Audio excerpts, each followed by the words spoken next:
Bingkai Ramadan. Bingkai Ramadan. Bincang-bincang sekitar Ramadan.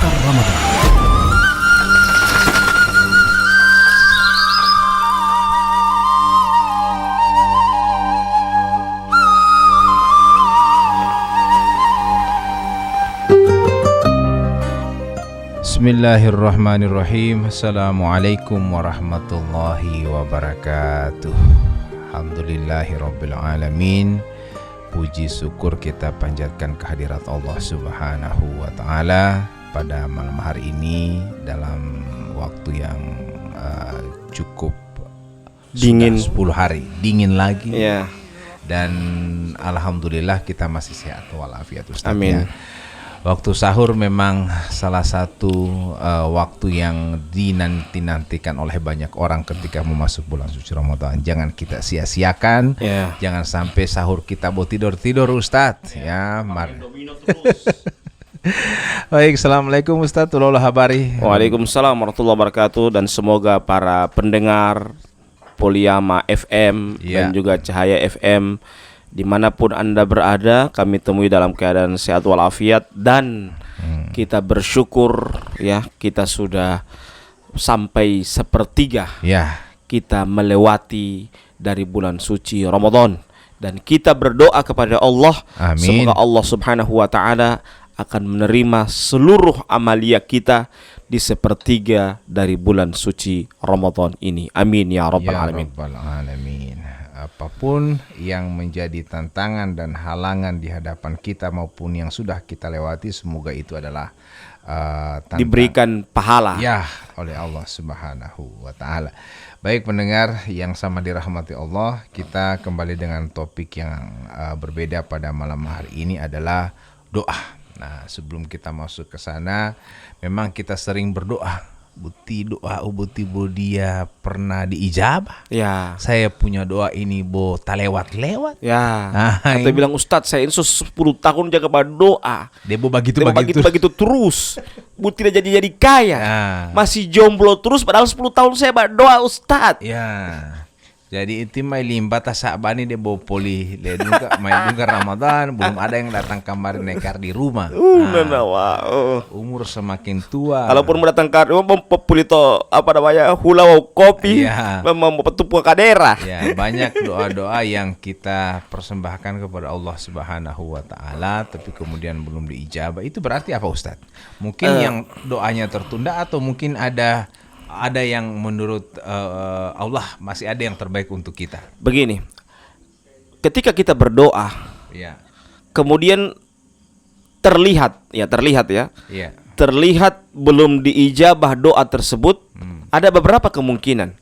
Jadi bisa saja yang pertama doa kita diijabah oleh Allah, kita misalnya minta doa, Allah kabulkan doa. Jadi kemungkinan pertama kita diijabah doa.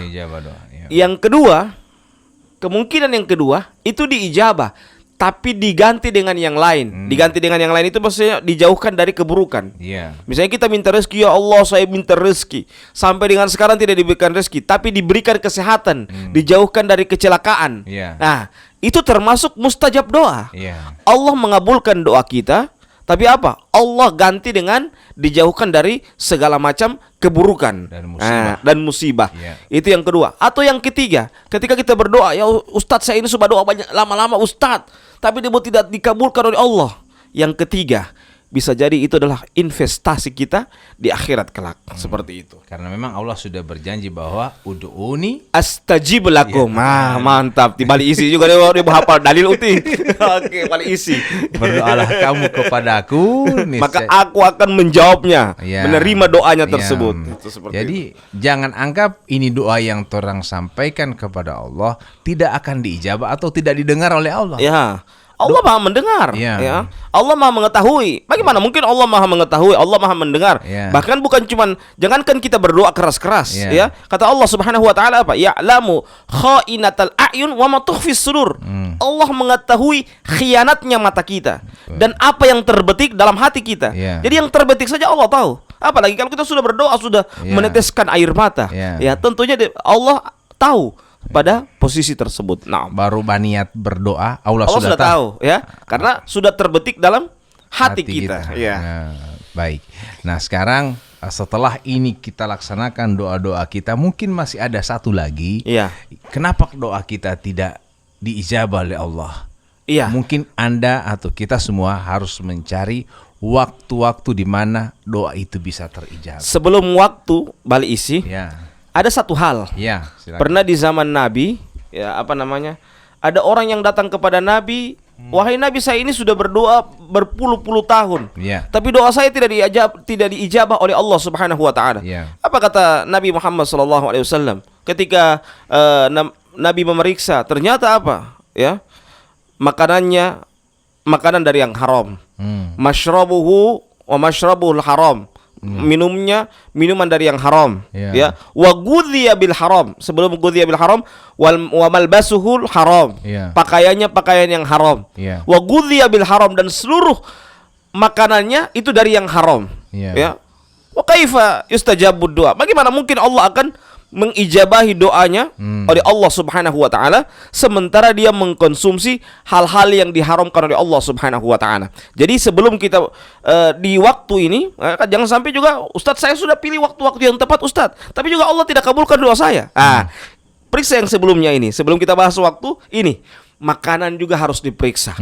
Minuman juga diperiksa. Jangan sampai kadang-kadang kalau makanan Ustadz saya ini makanan halal Ustadz, ada makan ikan, makan kangkung, bisa saja makanannya halal, tapi cara menerimanya tidak halal. Cara memperolehnya. Makanya kata Nabi Muhammad SAW apa? La tazulu qadama abdin yaumal qiyamah hatta yus'ala an arba. Tidak akan bergeser kedua kaki seorang hamba sampai dipertanyakan 4 hal. Di antaranya apa? An malihi, min aina iktasabahu wa fima anfaqah. Tentang hartanya, dari mana dia dapatkan harta tersebut dan kemana dia infakkan harta itu.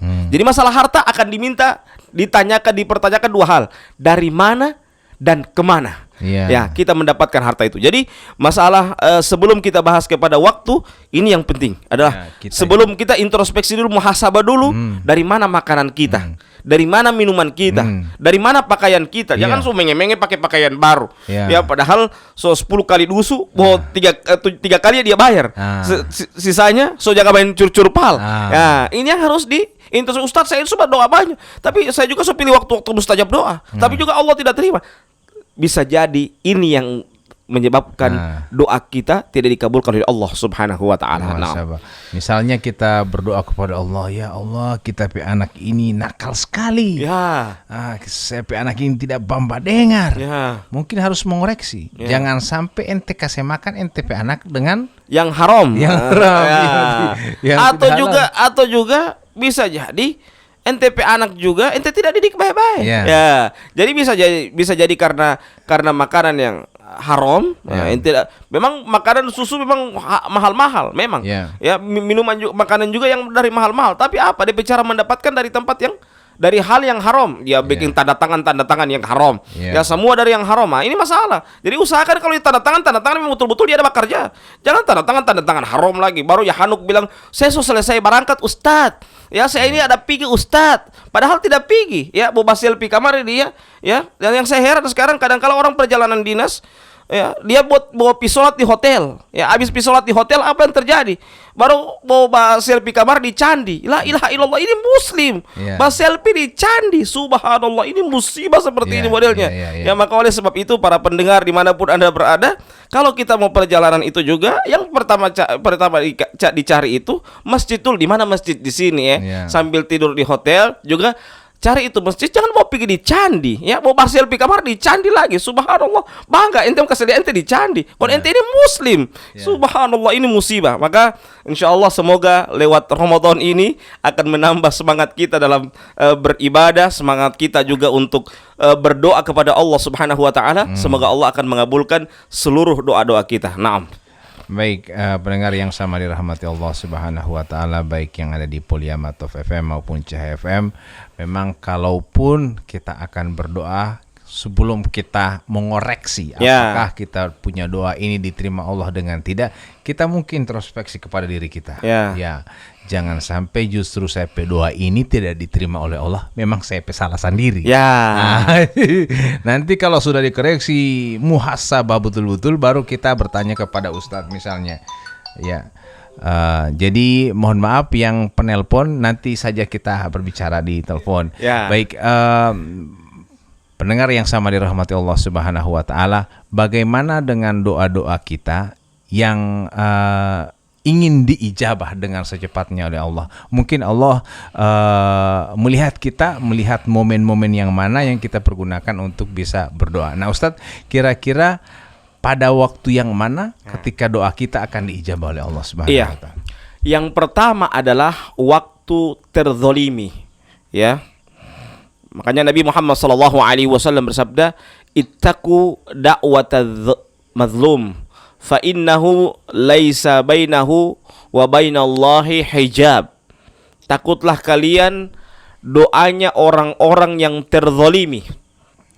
Kenapa demikian? Karena antara dia dengan Allah itu tidak ada hijab lagi. Maksudnya apa? Cepat dikabulkan oleh Allah Subhanahu wa taala doanya tersebut, ya. Maka ketika kita terzolimi, makanya kalau kita terzolimi itu jangan doakan buruk sama orang lain. Jangan sampai Allah kabulkan doa kita. Kita doakan yang terbaik. Apa doa kita terbaik? Berikan hidayah kepada mereka, berikan petunjuk. Jangan so terzolimin bilang, semoga dia cepat dapat cilaka uti, semoga dia cepat mati. Ya, walaupun kita marah, kita biarkan Allah yang akan mengadilinya. Ya, sebaik-baik pengadilan itu adalah pengadilan Allah Subhanahu wa taala. Biarkan dia, ya. Biarkan dia menzolimi kita. Kita mendoakan cuma satu, ya Allah, berikanlah petunjuk kepada aku, berikanlah petunjuk kepadanya, dan berikanlah kekuatan kesabaran kepadaku menghadapi ujian ini. Itu saja yang kita doa, sehingga seluruh ujian yang datang kepada kita, silih berganti ujian itu datang kepada kita, kita bisa sabar, ya. Yang sampai dibilang kabar, Ustadz, saya ini so sabar Ustadz. Akhirnya dia pakai simbol apa? Sabar di sisi sabel, ya. Sabar di sisi sabele. Atau sabar di sisi pagar tarubu dia terbanting, ya. Jangan sampai demikian. Dia pakai simbol demikian. Usahakan kalau dia sabar, betul-betul sabar. Sehingga ketika dia dapat musibah, dia dapat ujian, dia bisa bersabar dengan ujian tersebut. Ketika dia dizalimi oleh orang lain, dia mengatakan apa? Ya Allah, berikanlah hidayah kepadanya. Sesungguhnya dia tidak tahu. Ya, seperti itu. Nah, yang dimaksud dengan orang yang dizolimi ini bagaimana, Ustaz, supaya kita tahu bahwa kita ini benar-benar dizolimi, dan insya Allah doa orang yang terzolimi ini akan diijabah oleh Allah Subhanahu wa taala. Ketika ada orang yang menzolimi kita misalnya, Ustaz, ya, kemudian kita berdoa kepada Allah, semoga Allah memberikan petunjuk kepadanya, petunjuk kepada dia, ya, bukan mendoakan ya Allah segera hukum dia, tidak seperti itu doanya. Kita doakan yang terbaik buat dia. Nah, sekarang konsep terzolimi ini bagaimana, Ustaz? Terzolimi itu kurang lebih, orang terzolimi itu artinya adalah orang yang diambil hak-haknya. Ambil hak-haknya. Jadi kita dizolimi. Iya, jadi terzolimi itu. Iya. Jadi orang dizolimi begitu, haknya dia diambil. Ya. Misalnya izin, ya, dia tunda-tunda itu izin, pengeluaran izin, padahal sudah selesai semua yang dia urus. Tunggu dulu DP SOP begini, ya Hanuk dia bilang masih lagi mau bayar dulu. Yang harusnya sudah selesai. Harusnya selesai, dia putar-putar kiri kanan. Ini birokrasi begini, kiri kanan, ente lebih kasih ke kiri baru ke kanan lagi. Dia putar-putar. Nah, mungkin untuk mempercepat itu perlu biaya tersendiri. Itu yang disebut dengan menzolimi orang lain. Ya, menzolimi orang lain. Dan itu bukan biaya, itu namanya pemerasan. Ya, karena apa? Itu hak dia. Kemudian dia mau dapat, itu hak dia yang harus dia dapatkan. Bisa dia dapat kecuali kenapa? Keluarkan uang. Itu namanya menyogok, dan orang yang menerima sogokan itu namanya orang yang pemeras. Dia memeras kepada orang lain. Ini tidak boleh. Tapi sebenarnya dalam hukum Islam, menyogok seperti ini hal yang dibolehkan. Karena apa? Itu hak kita. Ya, hak kita yang dihalangi oleh orang lain. Sehingga kita bisa mengambil hak kita itu dengan kita bisa menyogok dia. Jadi ada pengecualian para ulama untuk menyogok itu dalam hal yang demikian. Hak kita yang dihalangi oleh orang lain bisa kita sogok dengan kita mengambil hak kita tersebut. Namun walaupun dia hukum asal memang sogok menyogok itu tidak boleh. Kata Nabi Muhammad SAW apa? Ar-rashi wal murtashi finnar. Orang yang menyogok dan menerima sogokan itu tempatnya di neraka jahanam, ya. Jadi tidak boleh kita riswah, ya, mengeluarkan sogokan, ya. Tidak boleh seperti itu. Jadi orang terzalimi itu salah satunya adalah di antara cirinya adalah hak-haknya diambil. Jadi seluruh hak-haknya dia diambil, sehingga dia merasa terzalimi. Jadi ketika kita menzalimi orang lain dan orang lain melihat itu, ada biasanya orang Gorontalo mau bakasih nasihat. Weh, kekea uti jabuti heposi kisah tahu posabar ya lo tahu itu luar biasa. Ah, betul itu. Begitu mungkin Ustaz ya. Orang mau basah-barakan. Istilah orang lebih baik dia marah ente daripada dia bagai dia balo ente. Jangan dia basah-barakan. Karena dia basah-barakan lebih sakit daripada orang bagai dia balo. Maksudnya bahkan ada orang yang bilang begitu. Karena apa? Kalau orang basah-barakan lebih dari itu dia dapat. Ya karena apa? Dia sudah meminta pertolongan kepada Allah. Dia minta Allah yang akan mengadili. Dia serahkan semua sama Allah. Ente rasa juga itu kalau Allah yang sudah membalas. Ya jadi seperti itulah, sehingga lebih baik kita ketika mendolimi orang, kita segera minta maaf dan kita harus cepat kembalikan hak-hak dia seperti itu. Daripada dia minta akan doa dia sabar akan, ini lebih berbahaya ini. Karena biasanya sering ketika ada yang terjadi antara pasangan suami istri, misalnya suaminya terlalu keras, selalu membatasi, bahkan orang bilang sudah menzolimi istrinya, kemudian istrinya diam saja, patuh saja. Nah, suatu saat ada yang terjadi terhadap suaminya, dan orang berkata-kata bahwa katulah maheposabir ilmu itu amui. Nah, ini kan berarti memang di tingkat kesabaran, jangan sampai kita menzolimi orang lain cuma dia basah-barakan. Itu kita tidak tahu. Dia terima apa adanya. Pokoknya mau dibekeng apa yang mau dimau, tapi kita basabar saja, insya Allah. Misalnya contoh kecil Ustadz ya, ini kita tinggal di sebuah rumah besar, di samping rumah kita ada rumah gubuk misalnya, atau bawang hekio ati, de huwa malo didi boti belelo dengan orang perumah yang besar, orang perumah orang tidak sadar bahwa ini menetes-netes pada rumah, cuma dia basah-basahkan, dia tidak bilang kepada orang besar tersebut, mungkin karena dia takut. Jangan sampai kalau dia bilang kamar mau di anting oli mai, dia basah-basahkan, atau mungkin saluran air kita menerobos ke rumahnya, rumah gubuk ini, tapi dia basah-barakan, dia tidak baku-baku bantah. Itu kita tidak tahu. Makanya mungkin kita harus introspeksi. Apalagi tetangga. Tetangga ini orang terdekat Jadi usahakan kalau misalnya kita menzalimi orang, maksudnya kita harus introspeksi atau ada yang terjadi kepada kita. Kita harus introspeksi diri. Bisa jadi itu karena apa? Karena efek dari kita menzalimi kepada orang lain tanpa sadar. Yang kita tidak tahu. Kita tidak tahu jadi tanpa sadar. Jadi usahakan kalau seperti itu kita harus perhatikan mungkin tetangga kita, mungkin orang-orang di sekitar kita, atau mungkin anak-anak tetangga kita yang kita zalimi, atau orang-orang yang bawahan-bawahan kita, atau juga atasan-atasan kita zalimi. Namanya juga di instansi kadangkala kalau atasan ke bawahan kurang menzalimi, biasanya yang dari bawah mau cengkel ke atas itu yang cepat tutuhi atau tatahi itu yang agak susah, saling menjatuhkan Jadi memang dalam dunia seperti ini, dunia baku cungkel begini, memang harus diperhatikan baik-baik, jangan sampai kita sudah melebihi batas. Dan ini masuk kezaliman. Kata Nabi Muhammad SAW apa? Ittaqudz zulma fa innahu dzulumati yaumal qiyamah. Takutlah kalian kepada kezaliman, karena kezaliman itu adalah kegelapan pada hari kiamat kelak. Jadi jangan sampai kita zalim, jangan sampai kita berbuat zalim kepada orang lain, yang itu menyebabkan itu akan menjadi kegelapan kita di hari kiamat kelak. Misalnya kita dalam sebuah perusahaan atau di kantor, kita punya pimpinan, kita sampaikan kejelekan-jelekan teman kita ini supaya dia mau dapat pecat terajal. Sehingga dia dapat pecat, dia juga bakoprol. Dia bakoprol ini saya perhatikan dia, Pak, dia suka bakoprol ini. Seakan-akan dia bekerja bagus, padahal buat nilai-nilai bawahan, kok dia tahu bekerja. Jadi usahakan juga kalau dia nilai-nilai bawahan begitu, dia juga harus profesional. Usahakan, karena pimpinan itu dia harus matang dari bawah. Jangan karena mau dapat dia juga model pimpinan yang model pimpinan bakoprol, karena dia hasil dari bakoprol dia tidak tahu bekerja kerja bawahan. Kalau dia sebagai atasan dia tahu apa yang dikerjakan oleh bawahan, berarti dia matang jadi pemimpin. Tapi kalau dia mau bakoprol, mau olah pergi sama pimpinan, mau minta jabatan ini tukang koprol ini model seperti ini. Jadi usahakan kalau dia mau jatuhkan ini bawahan, dia harus introspeksi dulu. Saya pekerja bagaimana Allah? Jangan sampai dia pekerja hemo cerita sini, cerita di sana, menceritakan aib bawahannya, menceritakan aib atasannya. Kalau di orang lain dia bicarakan aib atasannya. Kalau di satu kantor sendiri dia bicara tentang aib bawahannya. Ini kan musibah seperti ini. Jadi memang harus diperhatikan segala sisi tersebut.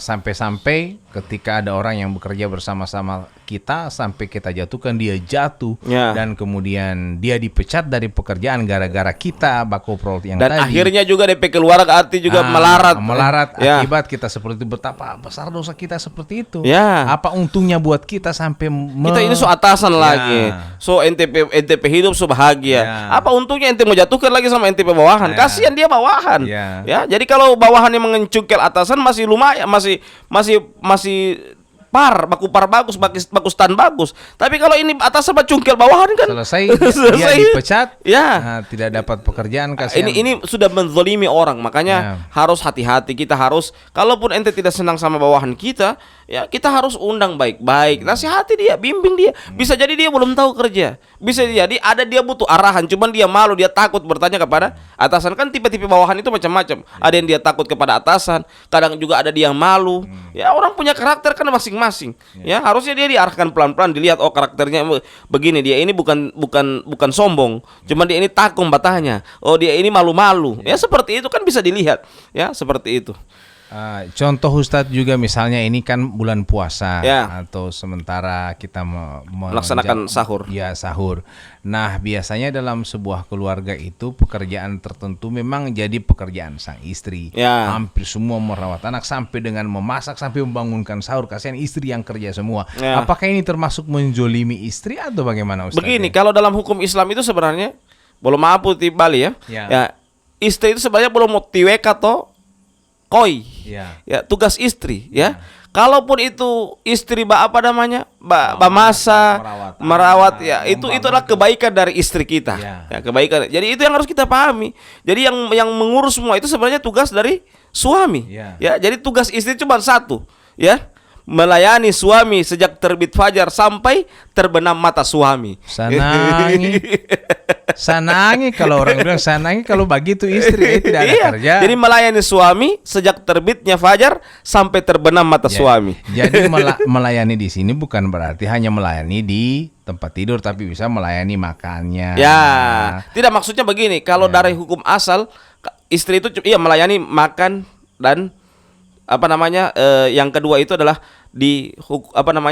nafkah batin. Nah, sisanya mencuci, memperhatikan semua itu tugas dari suami, ya, tugas dari suami. Itu hukum asal. Berarti tamombo, tamo tubuh. Kalau mau tubuh masih istri, masih boleh istri. Tamo ngisirike. Ya, itu suami. Tamo pel rumah. Suami. Tamo depita anak-anak di sekolah pulang balik. Suami. Baru kapan suami mbak kerja? Tinggal bagi waktu.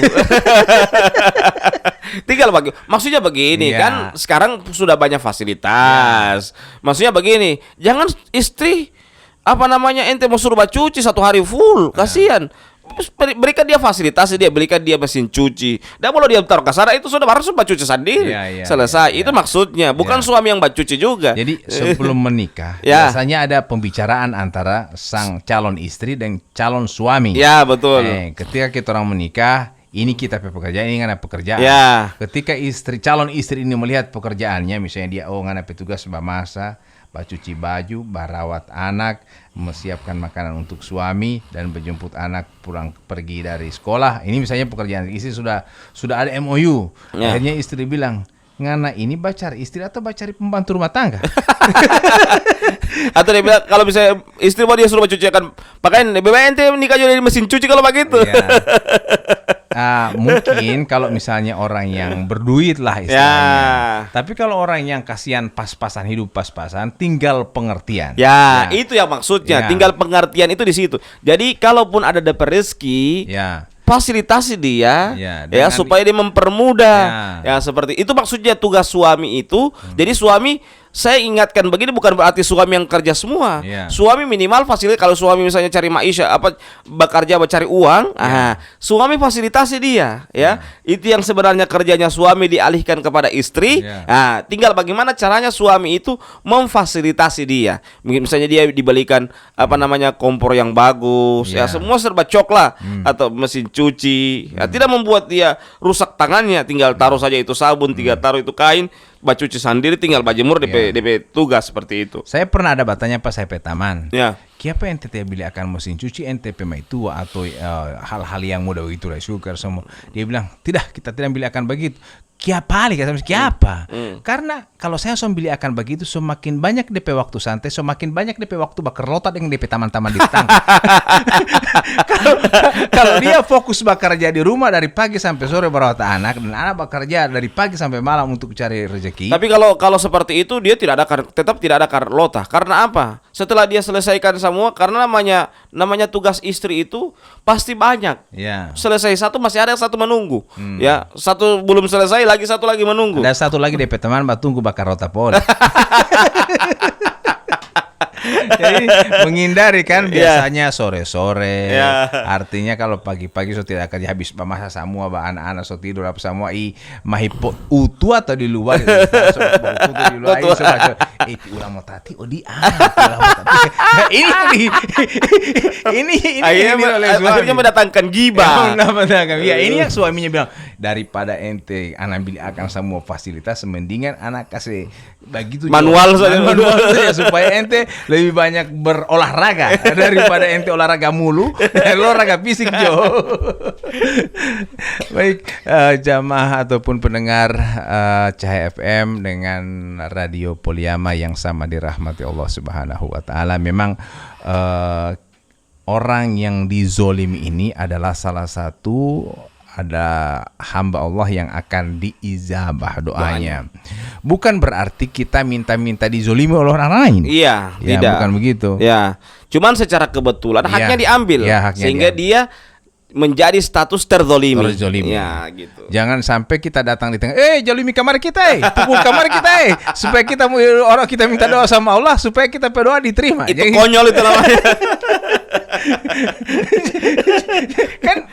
kan begitu kan sama dengan orang bagaimana supaya kita mendapatkan rezeki, banyak-banyak bersedekah. Ini dia keluar ya bersedekah. Kemudian supaya doanya diterima, terjolim. Ustaz bilang kamari supaya orang berdoa terjolimi, terterima oleh Allah, orang harus dijolimi. Ibu pergi di sana orang supaya orang mau pukul kamari kan orang dijolimi. Orang taruh ke sana orang pedoi, orang ambil Jo. Supaya terjolimi. Terjolimi yang dibikin-bikin ini istilahnya. Tapi jolimi di sini adalah memang betul-betul dia terzolimi. Haknya diambil, semua haknya diambil, di sabotase seluruh hak-haknya. Misalnya ada pemilihan kepala desa, kita punya suara banyak tapi diambil oleh orang lain. Atau terjadinya penggelembungan suara dan seterusnya. Ini kan contoh-contoh kecil saja. Insya Allah kita kalaupun dizolimi berarti kita harus bersabar. Bersabar dan meminta supaya Allah memberikan petunjuk kepadanya. Iya, kita tidak berdoa misalnya kita sementara pakai kendaraan bermotor ini Ustadz ya, kita punya hak menggunakan jalan ini, tapi kemudian itu ada yang sorobot, langsung dia sorobot, hampir kita dapat kecelakaan. Kita doakan dia supaya selamat di perjalanan. Jangan sampai dia itu mungkin dia bariki DP istri sementara hamil di rumah sakit, atau sementara melahirkan. Jadi kita berpikir positif. Jadi setiap orang yang menzolimi kita pikirkan hal positif. Mungkin dia ambil hak kita, kasihan mungkin para dia itu butuh para lodo itu anti begitu kan. Jadi kita ikhlaskan, karena kalau kita seperti mungkin akan digantikan oleh Allah dengan yang lebih baik. Karena rezeki itu walaupun orang sabotase, kita akan dapat rezeki dari tempat lain.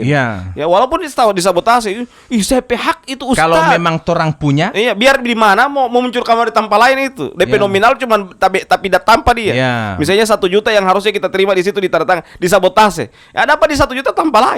Iya, makanya ada doa mungkin yang sering saya dengar ketika imam selesai sholat, Allahumma la mani'a lima a'taita wala mu'tiya lima mana'ta. Ya itu. Yang itu itu doanya. Ketika doa dijolimi itu itu. Ya, baik, terima kasih pendengar yang sama dirahmati Allah Subhanahu wa taala. Mari kita sama-sama perbanyak doa kita. Entah kita merasa tidak dizolimi maupun terzolimi, banyak-banyak berdoa apalagi di bulan suci Ramadan, karena doa itu sebagian daripada zikir kita kepada Allah. Zikir itu adalah doa. Doa itu adalah zikir, seperti itu. Baik, tanpa terasa sudah 30 menit lewat dari pukul 3 3.30 Ya. berarti sudah jam 4, semua dekat lagi semua imsak Ustaz. Ya, Mama Denggu. Ya. Insyaallah kita terakhir kita tutup dengan bacakan doa kafaratul majelis. Subhanakallahumma wa bihamdika asyhadu an la ilaha illa anta astaghfiruka wa atubu ilaik. Wassalamualaikum warahmatullahi wabarakatuh. Bingkai Ramadan. Itulah bincang-bincang sekitar Ramadan atau Bingkai Ramadan.